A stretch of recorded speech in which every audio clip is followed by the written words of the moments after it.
మీ age 27. ఇంకా ఇంకా మీ మీ మీకు ఇంకా ఫైనాన్షియల్ ప్రాబ్లమ్స్ ఉన్నాయా? మీ లైఫ్‌లో మీరు చేయాల్సినవి ఏమన్నా ఉన్నాయా మీ లైఫ్‌లో? అంటే ఫ్యామిలీ పరంగా మీరేమన్నా చేయాల్సిందుందా? లేకపోతే ఇప్పుడు ఇలాగే మీరు ముందుకెళ్తారా? లేకపోతే ఏం చేయాలనుకుంటున్నారు? అంటే ఇంకో ఇద్దరు చెల్లెళ్ళు ఉన్నారని చెప్పాను.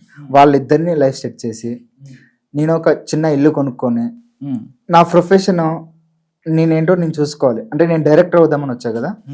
సో ఈ అమౌంట్తోనే నేనే ప్రొడ్యూసింగ్ చేసుకొని ఒక సినిమా తీద్దామనే ఒక చిన్న ఆలోచనలో అలా అంటే ఇలా వచ్చిన డబ్బులతో నువ్వే చిన్నగా ఏదైనా ప్రొడ్యూస్ చేద్దాం అనుకో. ఎలా వస్తానంటే నువ్వు డబ్బులే కదా.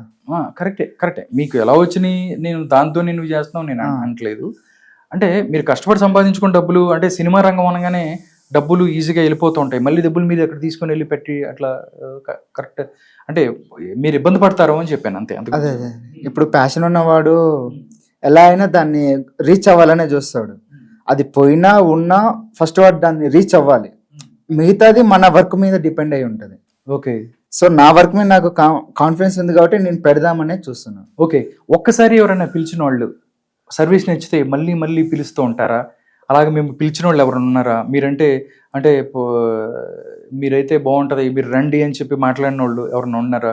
లేకపోతే పర్సనల్ గా కొంతమంది సెక్సువల్ రిలేషన్ లో బాగా నచ్చారనుకోండి, లైఫ్ కూడా పెళ్లి చేసుకున్న దాకా కూడా కొంతమంది వెళ్ళే పరిస్థితి. అలాంటి సంఘటనలు మీ లైఫ్ లో ఏమైనా జరిగినాయి అంటే ఏం చెప్తారు మీరు? ఒక క్లయింట్ ఉన్నారండి. ఓకే. ఫస్ట్ టైం మామూలుగా వెళ్ళినప్పుడు ఓకే అన్నారు. తర్వాత సెకండ్ టైం బుక్ చేసుకున్నారు. థర్డ్ అలా కొంచెం క్లోజ్ అయిపోయారు. ఓకే. అలా క్లోజ్ అయిపోయిన తర్వాత తెలియకుండానే బాండింగ్ పెరిగిపోయింది. ఓకే. తర్వాత నేను నార్మల్ గా లవ్ అనేది చిన్న స్టార్ట్ అయినట్టు ఆ అమ్మాయి వాళ్ళు ఆవిడతో అంటే అంత ముందు ఆవిడకి మ్యారేజ్ అయిందా? మ్యారేజ్ అయ్యి హస్బెండ్ చనిపోయారు. 30+ ఉంటారు. ఓకే. సో నేను కూడా కొన్ని రోజులు అట్లా రిలేషన్షిప్ లో ఉన్నాను. కానీ సడన్ గా ఒక రోజు బయట ఏదో ఇష్యూ అయిందని నన్ను కొట్టేసి పంపించేసింది. అంటే మిమ్మల్ని అంతగా ప్రేమించిన ఆవిడ కొట్టేసి పంపించడం అంటే ఏం జరిగింది? అంటే అవన్నీ చెప్పకూడదు, కొంచెం పర్సనల్ అండి. ఓకే. అది కొంచెం ఒక ఇష్యూ అయింది. సో దానివల్ల ఎవరికైనా ఉంటుంది కదండి, ఒక ప్రాస్టిట్యూట్ అనేది చూస్తారు. అంతా ఓన్ తీసుకున్నా చివరాఖరికి అలానే అయిపోద్ది కదా, వెళ్ళిపోవాల్సింది. సో అలా ఒక సంఘటన అయింది, అలా వచ్చేసాను. నార్మల్ గా ఇంట్లో ఎవరు లేనప్పుడే ఇలాగా మీరు వెళ్తూ ఉంటారా? లేకపోతే ఎలా ఎప్పుడన్నా పోలీస్ రైడ్లు ఉంటాయి, పోలీస్ కి సంబంధించి లేకపోతే చాలా ఇబ్బందులు? పోలీస్ రైడ్ అంటే ఒకసారి నేను హోటల్కి వెళ్ళానండి. వాళ్ళే బుక్ చేసుకున్నారు, నన్ను డ్రాప్ చేసి వెళ్ళిపోయారు. అక్కడికి వెళ్తే 2 ఉన్నారు అమ్మాయిలు. సో మేము అలా నార్మల్గా మాట్లాడుతూ మందు కొడుతున్నాము. అలా ఒక 2 hours అయిన తర్వాత కింద నుంచి ఒక కాల్ వచ్చి పోలీస్ రైడ్ జరుగుతుంది అంటే నన్ను అలానే వదిలేసి వెళ్ళిపోయారు. అక్కడే వదిలేసి వెళ్ళిపోయారు. డబ్బులు ఇచ్చారా మీకు? డబ్బులు ఏమి ఇవ్వలేదు. ఓకే. అలా వదిలేసి వెళ్ళిపోయారు. అసలు ఏం చేయాలో అర్థం కాలేదు. వాళ్ళు పోలీసులు వచ్చారు, వారం రోజులు పోలీస్ స్టేషన్లో కూర్చోబెట్టారండి. నన్ను తీసుకుపోవడానికి ఎవరు రాలేదు. మీరు పోలీస్ స్టేషన్ లోనే ఉన్నారు? పోలీస్ స్టేషన్ లో. ఎందుకంటే ఇలాంటి కేసులు అయితే వాళ్ళు బయటపడతారు కదండి, వాళ్ళు ఎవరు రారు, మన అప్రోచ్ అవ్వరు. అంటే మీరు పంపించిన వాళ్ళు ఉన్నారు కదా, ఎందుకంటే వాళ్ళ స్కామ్ అంతా బయటపడుద్ది కదా. వాళ్ళు అడిగారు అసలు నిన్ను? వాళ్ళు కూడా అడుగుతారు కదా పోలీసులు, కొట్టడం అలాంటివి చేస్తారు కదా. అంటే ఇవి నీకు అమౌంట్ ఇస్తున్నాం కాబట్టి నీకు ఏదన్నా ఏమైనా ఇబ్బంది అయినా మమ్మల్ని వాళ్ళు చేయొద్దు, మాకు సంబంధం లేదు, అది మీ పర్సనల్, మమ్మల్ని లాగొద్దు అన్నట్టు వాళ్ళు ఫస్టే మాట్లాడతారు. ఇవన్నీ కొన్ని కండిషన్స్ ఉంటాయి. వాళ్ళు ఎవరు రాలేదు. తర్వాత నేనే వాళ్ళు ఇంత ఫైన్ వేసారు, ఇలా చేయొద్దని క్లాసెస్ అవి ఇచ్చారు. తర్వాత ఒక వారం రోజుల తర్వాత బాగా కొట్టారండి. కొట్టి వారం రోజుల తర్వాత వదిలేశారు. ఓకే. అంటే చాలా మంది చెబుతూ ఉంటారు, చాలా ఇబ్బందులకు గురి చేస్తారు, సిగరెట్లు కాలుస్తారు, మందు తాగమని చేస్తారు, లేకపోతే బెల్టులతో కొడతారు, లేకపోతే ఇంకా రకరకాలుగా చిత్రహింసలు గురి చేస్తున్న పరిస్థితి అని చెప్తూ ఉంటారు. అంటే సైకిక్ గా వాళ్ళకి ఏదన్నా మెంటల్ గా ఏదన్నా ఇష్యూ ఉంటుందా? లేకపోతే వాళ్ళు దిగిన మత్తులోనో లేకపోతే డ్రగ్స్ లేకపోతే వాట్ ఎవర్ దీన్ని తీసుకున్న తర్వాత వాళ్ళు నెక్స్ట్ లెవెల్కి వెళ్తారా? ఎలా ఉంటుంది? ఇది 100% డ్రగ్సేనండి. అంత సైకిల్ ఉన్న వాళ్ళు అయితే ఫస్ట్ బుక్ చేసుకోరు. వాళ్ళు ఒకటి అనుకుంటారు, వాళ్ళు మందు తాగి డ్రగ్స్ తీసుకొని మన చిత్రహింసలు పెడతారు. అది అయిపోయాక తెల్లారే వీడెవడో ఉన్నట్టే చూస్తారు. మనకి వాళ్ళకి సంబంధం ఉండదు. కానీ ఆ రోజు మాత్రం ఒక రచ్చ ఉంటుందండి. ఎలా పడితే అలా చేసేస్తూ ఉంటారు. బ్రదర్, చాలా మంది చెబుతుంటారు, రకరకాల వ్యక్తుల దగ్గరికి వెళ్తాము, అన్నోన్ పర్సన్ దగ్గరికి వెళ్ళినప్పుడు వాళ్ళు చాలా విచిత్రమైన పనులు చేయించుకుంటారు, రకరకాలుగా హింసిస్తారు అని చెప్పి చెప్తూ ఉంటారు. నిజంగా అలాంటి ఎక్స్పీరియన్స్ ఏమన్నా ఉందా మీకు? చాలా ఉన్నాయండి. అంటే ఒకటని కాదు కదండి. ఒకసారి వాళ్ళు బుక్ చేసుకున్నాక వాళ్ళ ఇష్టం అండి. ఆ బ్లో చాప్ చేయమంటారు. అది ఒకటేసారి ఇద్దరు ముగ్గురు నలుగురు కూడా అటాక్ చేస్తారు. 3 4 అలా 5 ఓకే. అలా కూడా వస్తారు. అంటే మనమేం చేతి వాళ్ళే ఎగబడిపోతూ ఉంటారు. అంటే ఆ మత్తులో చిత్రహింసన చేస్తారు. ఒకటని నేను చెప్తా అండి, మనం ఇక మీకు తెలిసిందే కదా, అది మనం క్లియర్గా ఎక్స్ప్లెయిన్ చేయలేం.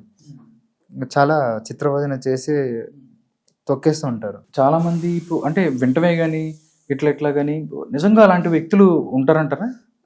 అఫ్ కోర్స్ చాలా మంది ఉన్నారు మన సొసైటీలో. ఇంతమంది ఉన్నారని నాకు ఈ జాబ్లో దిగాక అర్థమైంది. ఇప్పుడు దాకా చాలా మంది చూసుకున్నట్టయితే సెలబ్రిటీస్ లేకపోతే ఇంకొకటో లేకపోతే ఆర్టిస్టులకు సినిమా సీరియల్ ఆర్టిస్టులు వీళ్ళు కూడా ఎలా అంటారు. మీరు అలాంటి వాళ్ళ దగ్గర అట్లాగే ఎలా వెళ్ళారు ఎప్పుడైనా? వెళ్ళానండి.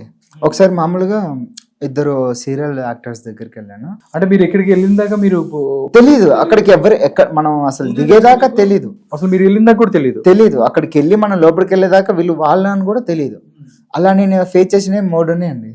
ఇద్దరు టాప్ సీరియల్ యాక్టర్స్, ఇంకోటి టాప్ డైరెక్టర్ భార్య ఒకరు బుక్ చేసి. టాప్ డైరెక్టర్ భార్య? మన ఇండస్ట్రీలో టాప్ డైరెక్టర్ భార్య. మీరు నిజమేస్తున్నారా? నిజమండి. అంటే అక్కడికి వెళ్ళిన తర్వాత ఏంటి మీ ఫీలింగ్ చూడగానే? అంటే షాక్. అంటే వీళ్ళు కూడా ఇలా చేస్తారా, వీళ్ళు కూడా ఇలా మాట్లాడుకుంటారా, వీళ్ళకి ఏం తక్కువైంది అని నాకు అనిపిస్తూ ఉంటది. ఇప్పుడు చాలా మంది ఉంటారు కదా, మీరు ఓన్లీ ఇట్లా వెళ్ళాల్సిన అవసరం అంటే ఇదైతే పర్సనల్ గా ఉంటది కదా. అక్కడైతే ఏదైనా ఇబ్బంది రిలేషన్షిప్ ఉందంటే తెలిసిందే కదా, ఫేమ్ ఉన్న వాళ్ళే. ఇదైతే బ్లాక్ మెయిల్ గిట్లా చేస్తూ ఉంటారు. ఇదైతే పర్సనల్, మన డీటెయిల్స్ ఏమి వెళ్ళవు, జస్ట్ వెళ్ళొస్తాం కాబట్టి వాళ్ళు ఎక్కువ ఇట్లాంటి వాటికి కాల్ బాయ్స్ కి లైక్ చేస్తూ ఉంటారు. అంత ఇచ్చారండి? మిగతా నార్మల్ వచ్చిన కన్నా ఎక్కువ పేమెంట్ ఇచ్చారా మీకు? కొంచెం ఎక్కువ ఇచ్చారండి. చెప్పొద్దు, ఎక్కువే. మిగతా వాళ్ళు కన్నా వీళ్ళది చాలా కొంచెం హై. మరి చెప్తే ఓమో ఇలా కూడా చేస్తారా అని మళ్ళీ వాళ్ళకి ఇంట్రెస్ట్ వస్తుంది. ఆ రౌండ్ ఫిగర్ మనం చెప్పలేము, కొంచెం ఎక్కువనే ఇస్తారు అమౌంట్. అంటే ఇందాక మీరు చెప్పారు బ్రదర్, అంటే మేము చాలా మంది ఇలాగ సీరియల్ ఆర్టిస్టుల దగ్గరికి వెళ్ళాను, పెద్ద కొంచెం ఏజ్డ్ వాళ్ళతో అని చెప్పి మీరు చెప్పారు. పేర్లు ఏమైనా చెప్పగలుగుతారా? అంటే పేర్లు ఏమైనా చెప్పే అవకాశం ఉందా? దాన్ని ఏముందండి, ఇప్పుడు చెప్తా. మీరు మీ స్టూడియో ఉంటుందా? అంటే అంత హై ప్రొఫైల్ కదా. సరే అంటే ఓకే, మాకు ఇబ్బంది అవుతుంది, మీకు ఇబ్బంది అవుద్ది, మాకు ఇబ్బంది అవుద్దండి. ఒకసారి ఇంతే మా ఫ్రెండ్ అన్నాడండి, పేరు వద్దులే కానీ, ఆయన ఇంతే ఒకసారి కొత్తలో తెలవక రివీల్ చేశాడు. వాడిని అసలు అడ్రస్ లేకుండా చేశారండి. అవునా? ఇలా అసలు ఇప్పుడు వాడు బతుకు కుక్కలు తిని ఇస్తరాకి అయిపోయింది. అంటే కొడతారా వాళ్ళు? కొట్టడం ఏంటండి, చాలా చేస్తారు వాళ్ళు. అసలు మన లైఫ్ లో దేనికి పనికి రాకుండా చేస్తారు వాళ్ళు. కాబట్టి అందుకనే ఇట్లాంటి మీరు అనుకుంటారు సెలబ్రిటీ అలా కాదండి. అందులో చాలా ఉంటాయండి. మనం ఎంత నార్మల్ వాళ్ళ దగ్గర పోతే అంత ఫ్రెండ్, ఎంత హై ప్రొఫైల్ దగ్గర పోతే మనకు అంత టెన్షన్స్, అంత డేంజరు. మీకు చెప్పడం మర్చిపోయాను డేంజర్ అంటే. ఒకసారి నా లైఫ్లో ఒక సంఘటన జరిగిందండి. ఒక 50+ ఆవిడ బుక్ చేసుకున్నారు, మంచి హై ప్రొఫైల్. కాదు బ్రదర్, 50 సంవత్సరాల వాళ్ళు బుక్ చేసుకున్నారా? అవునండి. మీరు అబద్ధం చెబుతున్నారు బ్రదర్, నేను నమ్మను. నిజమా? లేదండి, ఒకసారి రా చూపిస్తాను. అవునా? నేను రాలేగానే ఏంటి 50 years వాళ్ళు కూడా 50+ 60+ వాళ్ళు కూడా బుక్ చేస్తారండి. ఓకే, అంత చెప్పండి, మీరు ఏదో చెప్తున్నారు. అలా ఉంటారు. ఒకసారి ఆవిడ బుక్ చేసుకుంది, ఆడికి వెళ్ళాక నార్మల్గా ఉంటుంది అనుకుంటాను. ఒక్కొక్కసారి అంటే అంత బాధగా ఉంది. పర్లేదు చెప్పండి. అంటే ఏం చేపిస్తారు, ఏమంటారు నార్మల్గా? ఇప్పుడు నువ్వేందంటే మీరు కాల్ బాయ్ కాబట్టి అక్కడికి వెళ్ళి సెక్షువల్ గానే మీరు ఉంటారు, అంతేనా? అంతే కదా. అది ఒక 10 minutes టైం అండి. ఉన్న 12 hours లో అది ఒక 10-15 minutes, మిగతా టైం టార్చరే ఉంటుందండి. ఏం చేస్తారు? ఒకసారి ఏమైందంటే ఆ టంగ్ జాబ్ చేయమన్నారు. 50+ ఆవిడ. మామూలుగా 20-30 అంటే ఏదో అనుకుందాం, కానీ 50-60 వాళ్ళు టంగ్ జాబ్ చేయమంటారు. అది మనకు అంత కంఫర్టబుల్ గా ఉండదు. లేదండి మేము ఇలాంటి చేయము అంటే ఆవిడ లోపలికి వెళ్ళి గన్ తీసుకొచ్చారండి. ఇలా హెడ్కి పెట్టారు. గన్ను తీసుకొచ్చి బెదిరించిందా? గన్ను తీసుకొచ్చి బెదిరించిందండి. అప్పుడు ఏం చేస్తామండి, అలా కొన్ని భయంకరమైన సిచ్యువేషన్స్ కూడా ఉన్నాయి. ఒకటి బ్రదర్, మరీ మీరు చెప్తుంటే ఎక్కడ అంటే సినిమాలో కూడా ఎక్కడైనా చూడని సంఘటనలు చెప్తున్నారు. అంటే నార్మల్ గా మీరు ఒక కాల్ బాయ్ లాగా వెళ్తూ ఉంటారు కదా, అవునండి. అంటే మీరు సేఫ్టీతో ఉంటారా లేకపోతే సేఫ్టీ లేకుండానే మీరు ఒక్కోసారి అట్లా? మేము ఎప్పుడైనా సేఫ్టీతోనే వెళ్తామండి. కొంతమంది సేఫ్టీతోనే చేస్తారు, కొంతమంది సేఫ్టీ పెట్టుకొని చేస్తే లాగ్ అవతల పడేస్తారు. సేఫ్టీ వాళ్ళకి సేఫ్టీ ఇష్టం ఉండదు. ఇష్టం ఉండదు, నాకు సేఫ్టీ వద్దు అని ఉమ్, తీసి లాగ్ అవతల పడేస్తారు. అలానే చేయమంటారు. ఓకే. ఒక్కొక్కసారి సేఫ్టీతో అవుతే ఒకసారి ఇలా డైరెక్ట్. ఇంకొకటి కూడా మీరు చెప్పారు ఇందాక, డైరెక్టర్ అవ్వాలి, నేను ఒక పెద్ద నాకు ఒక గోలు సినిమా తీయాలి అని చెప్పి అంటున్నారు. కానీ మీరు చూస్తేను ఇక్కడ ఒక కాల్ బాయ్ లాగా ప్రతి రాత్రి ఎక్కడికో వెళ్ళి బాధలు పడి కష్టాలు పడి, అంటే ఫ్యూచర్లో మీరు డైరెక్టర్ అవ్వాలి అటువైపు వెళ్తారా లేకపోతే ఇలాగే మీ వృత్తిని కొనసాగిస్తారంటే ఏం చెప్తారు మీరు? ఇన్ని చేశాక లైఫ్ మంట గుడిచిపోయిందండి. ఇంట్రెస్ట్ లేదు. నేను ఏదో అనుకొని వచ్చా కానీ ఏదో అయ్యా.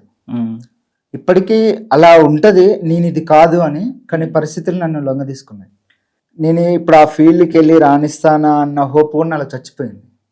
నేను ఏదో తాత్కాలికమైనటువంటి డబ్బుల కోసం మీరు ఇటువైపు వచ్చి ఇరుక్కుపోయాను అంతే. ఇప్పుడు నా గోల్ ఒకటే, నా గురించి నా లౌడల లైఫ్ ఎప్పుడో వెళ్ళిపోయింది, కానీ నా ఫ్యామిలీ వాళ్ళకి నేనంటూ ఉన్నా అనే ఒక ఆధారం ఉంటూ వాళ్ళని సెట్ చేయాలి. అదొకటి. ఇప్పుడైతే కొంతవరకు డబ్బు ఉంది, ఇంకో ఇద్దరు చెల్లెల పెళ్లి చేసి మహా అయితే ఇంకొక 6 నెలలు అండి అంతే. ఇంకా ఆ తర్వాత ఇవన్నీ చేశాక లౌడాల పెళ్లి ఇంకేం ఆశ ఉంటదండి. అదేంటి పెళ్లి అంటే లైఫ్ లో ఎవరికైనా ఒక అమ్మాయిని, మంచి అమ్మాయిని పెళ్లి చేసుకొని వెళ్ళాలి అట్లాంటిది ఉంటది కదా. అంటే మీరు ఇంకా మంచి అమ్మాయిలు ఉంటారు అనుకుంటున్నారా? అంటే అందరూ మనం అట్లా అనకూడదు.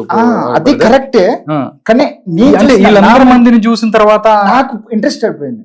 నేను లేరంటలే, 100లో 90 మంది ఉంటే 10% అయినా మంచి అమ్మాయిలు ఉంటారు, ట్రెడిషనల్ వాళ్ళు ఉంటారు. నేను అందరినీ తప్పు పట్టట్లేను, కానీ నా ఎక్స్పీరియన్స్ లో ఎన్ని చూసా కదా, నాకు ఇంట్రెస్ట్ పోయిందండి. అమ్మాయిల మీద ఒకరి వాళ్ళ ఇంట్రెస్ట్ పోయింది, పెళ్లి వాళ్ళు ఇంకొకరి ఇంట్రెస్ట్ పోయింది. ఓకే.